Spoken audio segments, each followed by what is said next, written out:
মোৰ মৰমৰ কণমানিহঁত আশা কৰোঁ তোমালোক ভালে আছা।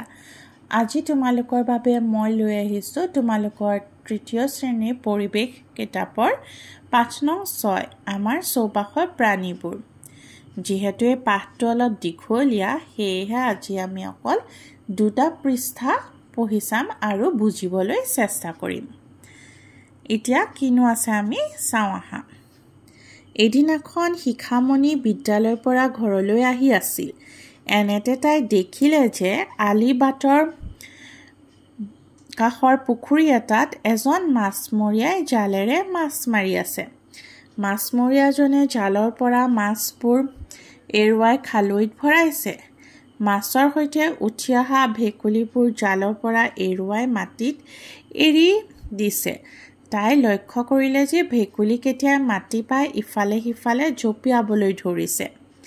2টামান ভেকুলীয়ে আকৌ পানীত জাপ মাৰি সাঁতুৰিবলৈ ধৰিছে। ভুলবশতঃ মাছমৰীয়াই 2টা মাছ ভেকুলীৰ লগতে মাটিত এৰি দিছিল। তাৰে এটা মাছ কেনেবাকৈ পানীত পৰি গ'ল। পানী পাই মাছটো দূৰলৈ গুচি গ'ল। কিন্তু মাটিত পৰি থকা আনটো মাছে ধৰফৰাবলৈ ধৰিলে। শিখামণিয়ে মন কৰিলে যে মাটিত পৰি থকা মাছটোৱে বৰ কষ্ট পাইছে। তাইৰ মনত বৰ কৌতূহল হ'ল। মাছে কেৱল পানীতহে থাকিব পাৰে, আনহাতে ভেকুলীয়ে মাটি আৰু পানী উভয়তে থাকিব পাৰে। কিয়? মাছৰ কাণ দুখনৰ তলত ৰঙা ৰঙৰ ফুল আছে। মাছে পানীত এই ফুলবোৰৰ সহায়ত উশাহ নিশাহ লয়। ফুলৰ সহায়ত উশাহ লয় বাবে মাছ পানী অবিহনে জীয়াই থাকিব নোৱাৰে। মাছে দেহৰ দুয়োকাষে থকা ফান আৰু পিছ অংশত থকা ফিচাৰ সহায়ত পানীত সাঁতোৰে। পানীত থাকে বাবে মাছ এবিধ জলচৰ প্ৰাণী। এতিয়া কি হ'ল কথাটো, এদিন শিখামণি স্কুলৰ পৰা উভতি আহোঁতে দেখিলে যে পুখুৰীটোত আলিবাটৰ কাষৰ পুখুৰীটোত মাছমৰীয়া এজনে মাছ মাৰি আছিলে। এই জালখন লৈ মাছ মাৰি আছে। তাত যিমানবোৰ মাছ লাগিছে মাছবোৰ আঁতৰাই আঁতৰাই খালৈত ভৰাই গৈছে আৰু যিমানবোৰ ভেকুলী লাগিছে ভেকুলীবোৰ মাটিলে এৰি দিছে। তাৰে কিছুমান ভেকুলী মাটিত জঁপিয়াবলৈ ধৰিছে আৰু কেইটামান পানীত গৈ সাঁতুৰিবলৈ ধৰিছে। তেনেতে আকৌ ভুলবশতঃ মানুহজনে কি কৰিলে, 2টা মাছো ভেকুলীৰ লগত মাটিত এৰি দিলে। তাৰে এটা পানীলৈ গুচি গ'ল আৰু পানী পাই সাঁতুৰি বহুত দূৰ পালেগৈ। কিন্তু আনটো মাটিত থকা মাছটোৱে আকৌ ধৰফৰাবলৈ ধৰিলে, মানে উশাহ লওঁতে যেন বৰ কষ্ট হৈছে। এতিয়া শিখামণিয়ে ভাবিলে যে ভেকুলীটোও পানী পা উঠাইছে আৰু মাছটোও পানী পা উঠাইছে, কিন্তু ভেকুলীটো মাটিত এৰি দিয়াৰ লগে লগে ধুনীয়াকৈ জঁপিয়াব ধৰিছে, আনহাতে কিন্তু মাছটো আকৌ ধৰফৰাবলৈ ধৰিছে। এইটো বা কিয় হৈছে? এতিয়া সেইটোকে বুজাবলৈ তোমালোকক কৈছে যে মাছৰ এই গালৰ অংশৰ তলত মাছৰ ফুল থাকে, ৰঙা ৰঙা ফুল। তোমালোকে দেখিছাই চাগে মাছ কাটোতে। সেই মাছৰ ফুলটোৱেদি তাহাঁতি উশাহ লয়, যিটো অকল পানীতহে তাহাঁতক উশাহ লোৱাত সহায় কৰে। আৰু যে মাছৰ এই ফিচা আৰু ফান আছে, এইকেইখন দি তাহাঁতক সাঁতুৰিবলৈ সহায় কৰে। তাহাঁতৰ ঠেং নাই মাটিত ঘূৰি ফুৰিব পৰাকৈ, অকল ফিচা আছে। আৰু এই ফিচা আৰু ফানেদি তাহাঁতি অকল পানীতহে ঘূৰি ফুৰিব পাৰে।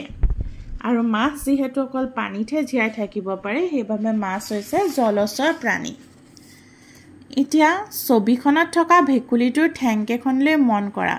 ভেকুলীৰ ঠেং 4খনত পতা থকা বাবে ইহঁতে পানীত সাঁতুৰিব পাৰে। ঠেং থকা বাবে ইহঁতে মাটিত জঁপিয়াইও ফুৰিব পাৰে। মাটিত থকা সময়ত ইহঁতে হাওঁফাওঁৰে আৰু পানীত থকা সময়ছোৱাত ছালেৰে উশাহ নিশাহ লয়। মাটি আৰু প্ৰাণী উভয়তে থাকিব পাৰে বাবে ভেকুলী এবিধ উভচৰ প্ৰাণী। এতিয়া ভেকুলীৰ ছবিখনলৈ আমি চাওঁ আহা। কি দেখিছোঁ আমি? ভেকুলী ঠেং আছে, ঠেঙৰ তলত পতা আছে। এই পতাকেইখন দি তাহাঁতি সাঁতুৰিব পাৰে আৰু যিহেতু ঠেং আছে তাহাঁতি সেইকাৰণে মাটিত জঁপিয়াবও পাৰে। এতিয়া ভেকুলী এটাই মাটিত থাকোঁতে কিহেৰে উশাহ লয়? ভেকুলীটোৰ হাওঁফাওঁ আছে, হাওঁফাওঁ দি উশাহ লয়। আৰু যেতিয়া পানীত থাকে তেতিয়া ভেকুলীটোৱে তাহাঁতৰ নিজৰ সেমেকা ছালখন দি উশাহ লয়। এতিয়া ভেকুলী এটা মাটি আৰু পানী দুয়োটাতে থাকে বাবে ভেকুলীটোক কয় কি? উভচৰ প্ৰাণী। এতিয়া আহিলে মাটিত থাকিব পৰা কিছুমান প্ৰাণীৰ নাম, যি অকল মাটিতহে থাকে, কেৱল মাটিত থাকিব পৰা কিছুমান প্ৰাণীৰ নাম। কিছুমান প্ৰাণীয়ে কেৱল মাটিত বাস কৰে, সেইবাবে ইহঁতক স্থলচৰ প্ৰাণী বোলে। প্ৰায়ভাগ স্থলচৰ প্ৰাণীৰে ঠেং থাকে। ঠেঙৰ সহায়ত ইহঁতে খোজকাঢ়িব বা দৌৰিব পাৰে। স্থলচৰ প্ৰাণীবোৰৰ কিছুমান ঘৰচীয়া আৰু কিছুমান বনৰীয়া।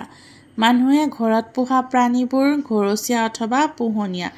ইহঁতক থকা ঠাইৰ ব্যৱস্থা মানুহে সুকীয়াকৈ কৰি দিয়ে। আনহাতে বনৰীয়া প্ৰাণীবোৰ হাবি জংঘলত থাকে। ইহঁতে নিজাকৈ আহাৰ আৰু ঠাই বিচাৰি লয়। প্ৰাকৃতিকভাৱে প্ৰাণীয়ে যি ঠাইত বাস কৰে সেইবোৰে হ'ল সিহঁতৰ আৱাসস্থলী। আৱাসস্থলীৰ ওপৰত ভিত্তি কৰি প্ৰাণীবোৰক জলচৰ, উভচৰ আৰু স্থলচৰ হিচাপে শ্ৰেণী বিভাজন কৰা হয়। এতিয়া কৈছে যে মাটিত যিবোৰ প্ৰাণী থাকে সেই প্ৰাণীবোৰক আমি স্থলচৰ প্ৰাণী বুলি কওঁ আৰু স্থলচৰ প্ৰাণী প্ৰায়ভাগৰে ঠেং থাকে। এতিয়া স্থলচৰ প্ৰাণী আকৌ দুই প্ৰকাৰৰ বুলি কৈছে। এবিধ হ'ল ঘৰচীয়া বা পোহনীয়া আৰু আনবিধ হ'ল বনৰীয়া। ঘৰচীয়া বা পোহনীয়া মানে মানুহে যিবোৰ ঘৰত পুহি লয় আৰু বনৰীয়াবোৰ যিবোৰ হাবি জংঘলে ঘূৰি ফুৰে। এতিয়া বনৰীয়া প্ৰাণীবোৰে নিজৰ আহাৰ আৰু নিজৰ থকা ঠাই নিজে তাহাঁতি বিচাৰি লয়। এতিয়া আমি ইয়াত চাম ঘৰচীয়া প্ৰাণী বাসস্থান আৰু বনৰীয়া প্ৰাণী বাসস্থান। ঘৰচীয়া প্ৰাণী কি আছে? গৰু ৰখা ঘৰক কি কয়? গোহালি। ঘোঁৰা ৰখা ঘৰক কয় আস্তাবল। হাঁহ কুকুৰা আৰু গাহৰি ৰখা ঘৰক কয় গঁৰাল। আৰু বনৰীয়া প্ৰাণীত চাওঁ আমি সিংহ আৰু ভালুক ক'ত থাকে? গুহাত। শিয়াল আৰু শহাপহু গাঁতত। বাঢ়ৈটোকা, ফেঁচা, কেৰ্কেটুৱা এইবোৰ থাকে গছৰ খুৰুঙত। ঠিক আছে, এই বাসস্থানকেইটা তোমালোকে চাবা কোন ক'ত থাকে। আৰু তাৰ পাছত তোমালোকৰ এখন চিত্ৰ দিছে কিছুমান জীৱ জন্তু আৰু ইয়াৰ পৰা কোনবিধনো ঘৰচীয়া কোনবিধনো বনৰীয়া বাছি উলিয়াবলৈ কৈছে। এইটো তোমালোকে কৰি ৰাখিবা বুলি আশা কৰিলোঁ। আজিলৈ ইমানেই। ধন্যবাদ।